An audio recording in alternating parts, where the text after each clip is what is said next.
Hey everyone, Alice here from Sophie Financial Network. Today is June 6, 2023. Here is daily analysis with S&P 500 daily chart. All right, so we had a positive day, ended up to the positive, but most times of the day actually was negative. It was negative territory, but ended up to the positive territory. S&P 500 just went up 12 points today, so ended up to 42.85, which is not bad still for bulls. Just forming up a bullish consolidation, possibly for another leg up. So it seems like momentum still is up, and we are just consolidating prior this pivotal point, which is the August top for S&P 500. However, we had some divergences. Still, we are in a divergence mood for different indexes. The one that I'm talking is S&P 500 just went up 12 points today. But if you go to here to Russell 2000, which was marvelous move today, right? Russell just went up 2.57% to the upside. Seems like Russell is going to be the outperformer for the market. And this one can go all the way up to here to 2000 level again. And that could be kind of like the scenario for now.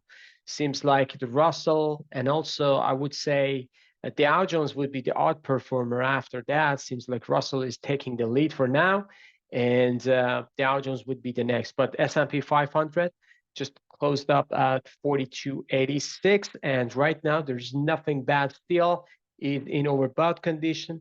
Momentum wise, the stochastic is in no man's land, still getting close above this resistance, and right now heading to the overbought condition, which is kind of like important for bulls, just because when a stochastic is getting RSI and a stochastic is getting to the overbought condition, it doesn't mean that it's sell signal. Even if we are in uptrend, you will get a lot overbought reading, which means market has more bullish momentum to the upside. So don't get fooled with those all the stereotypes that when we are at overbought condition, it's going to be sell signal. No, it depends on the trend. It depends on the price action. It depends on many things.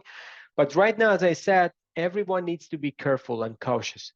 We are at a very, very important level seasonality. We are in a June time, June period, and also monthly chart tells me the selling signal is there. So we are in a bullish momentum in daily chart, but in weekly chart and also in, I should say, monthly chart, we are at a very, very important critical zone.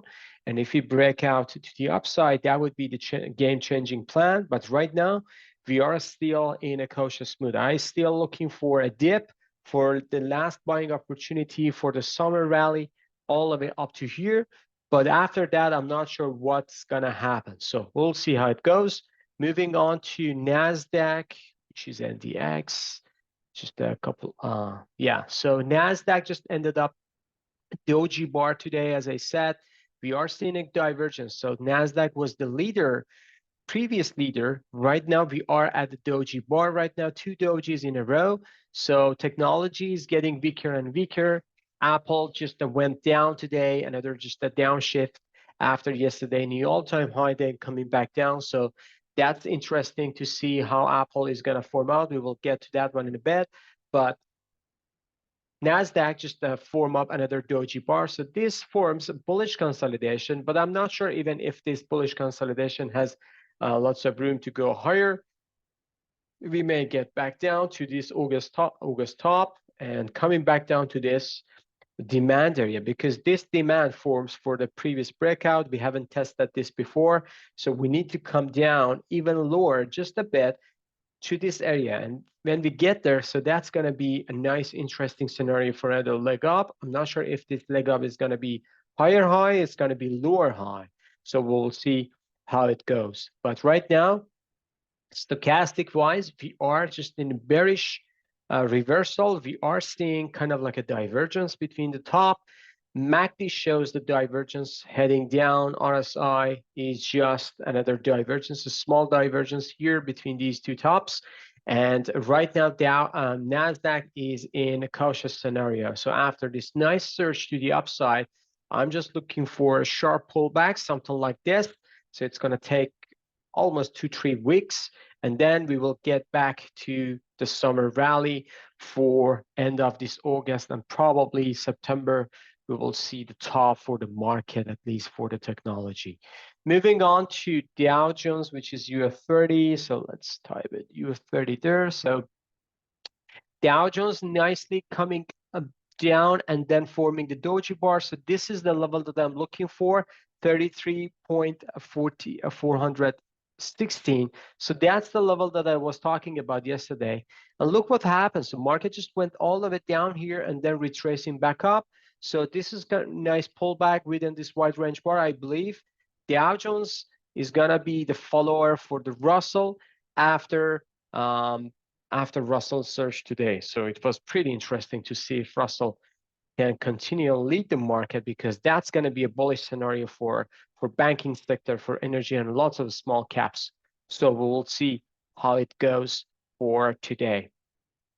Moving on to let's review the stochastic, just getting back to the overbought condition. We don't see still a bear reversal. We need to see more surge to the upside. MACD is just getting above to the overbought condition, nothing bad. So RSI is in no man's land. So it's not overbought, it's not overstretched. It's just a normal phase of operation for now for the Dow Jones. And if we break out above this dynamic trend line, especially above this May 1st, 2023, which is kind of 34,000. So if we close daily candle above 34,000, that's going to be very, very bullish scenario for the Dow Jones. So we'll see how it goes. Moving on to some individual names, starting with Yield. Yield had a positive day.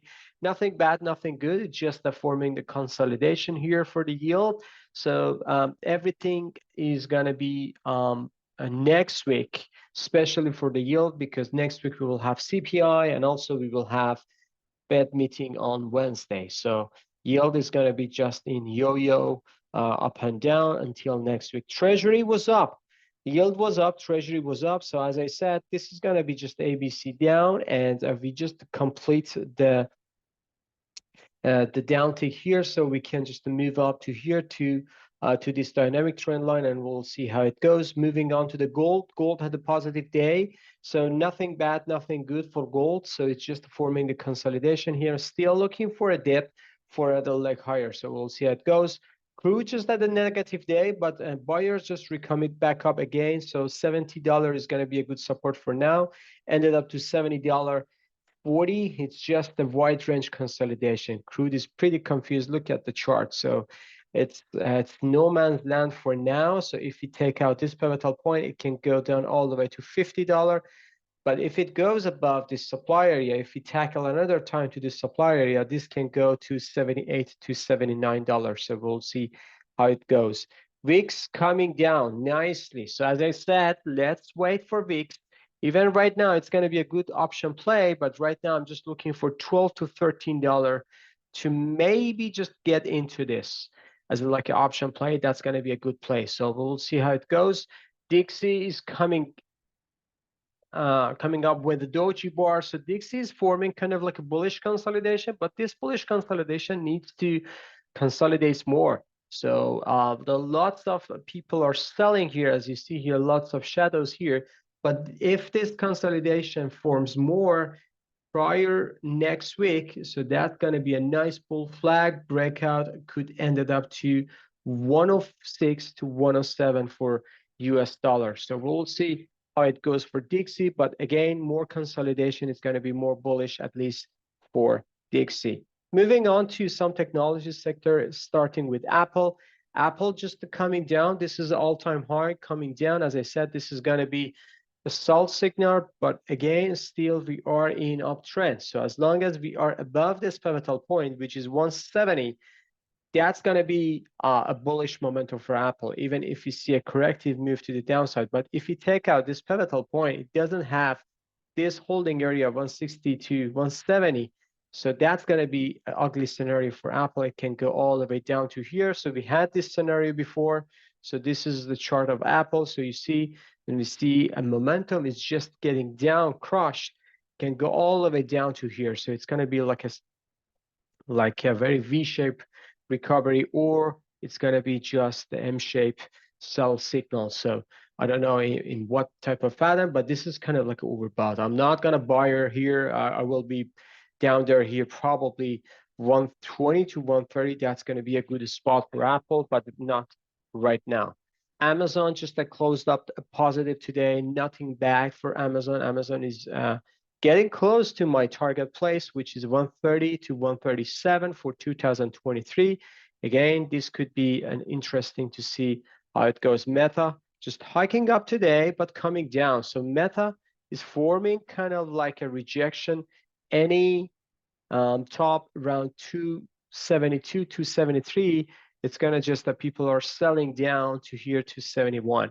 So if this one break out, that would be pretty nice short squeeze. We can see another surge to the upside to 290, 293, which would be my target for 2023, to be honest.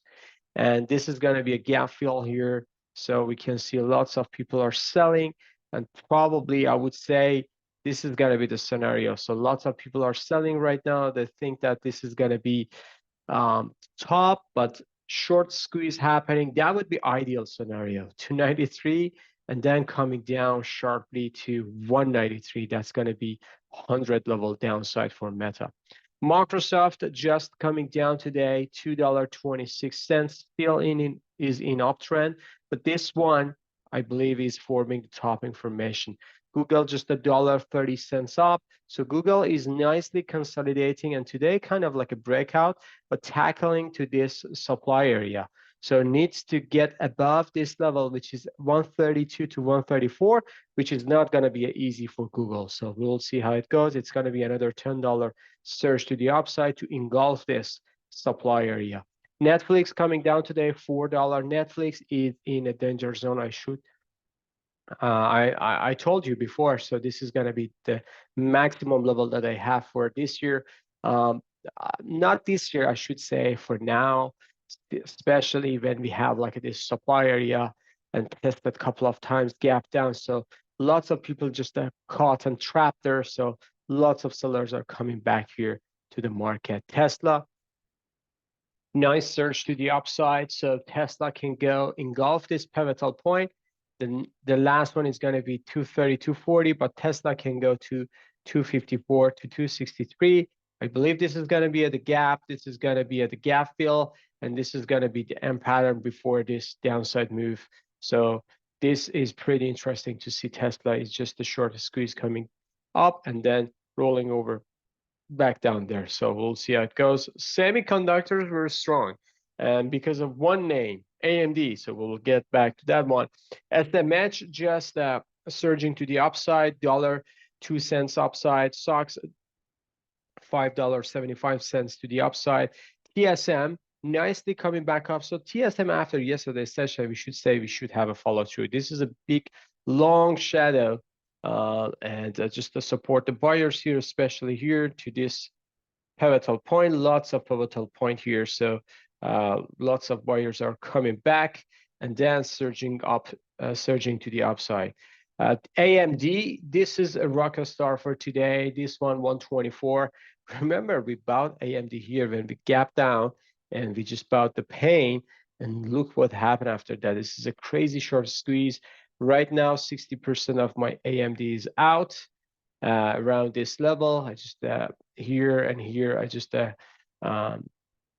dump 60%. Right now, I'm with a 40% of my allocation and just keep it for now. But this is a good stock, not at this level. It's pretty expensive. If it goes here to 80, I would again deploy my money back to AMD. NVIDIA coming down. So when semiconductors were strong, NVIDIA was weak. And this is kind of like warning sign for NVIDIA and also for semis and market probably overall, but we need to get close below 360. So when we gap down below 360, this can crush to here to 180. So don't get me wrong, this is kind of like a reverse head and shoulder. We didn't have back test after breakout.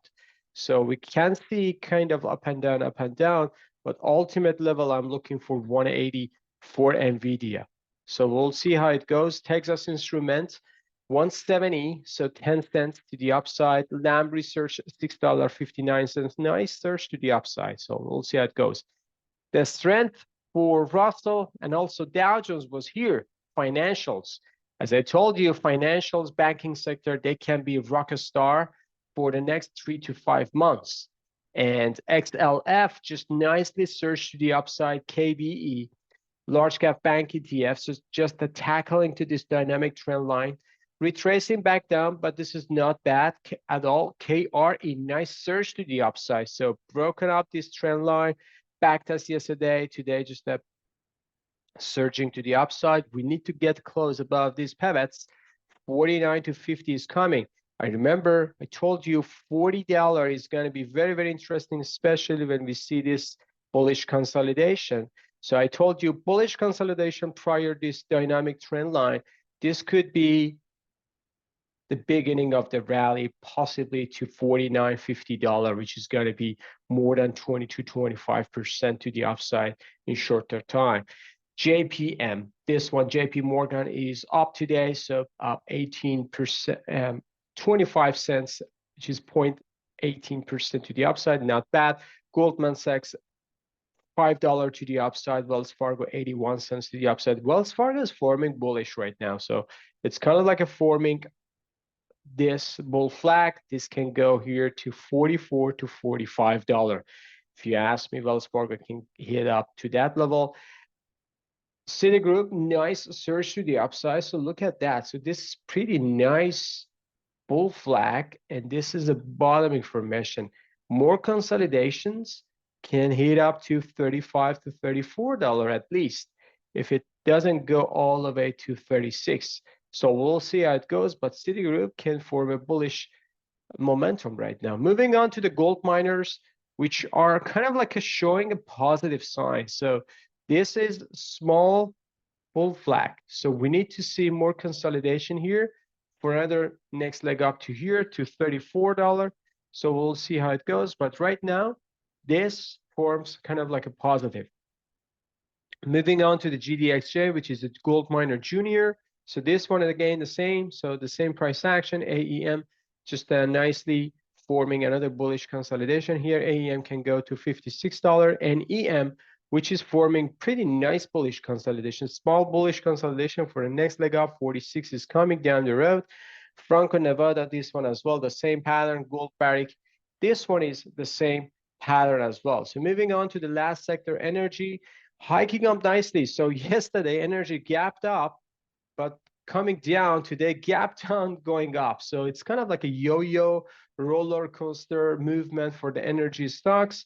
So all of them did the same. XOP, this is oil and gas exploration ETF, gap down, moving up to the upside. So we need to get close above these pivots to tackle to 132 to 134. OIH, which is oil and gas services ETF, this one the same. We need to get above a 275 to get more bullish momentum. XOM, which is Exxon, the same. Gap down, surging to the upside. Need to close above 110. Chevron, gap down, moving up to the upside. 160 could be the same pattern. Oxy, 4 cents to the upside. So we'll see how it goes. And REIT, just 1 cent down. Not a bad price action. Gap down. Not as strong like the other ones, but this is kind of like a forming a very, very choppy. If this is a bear flag, that could end it up to the $4 stock.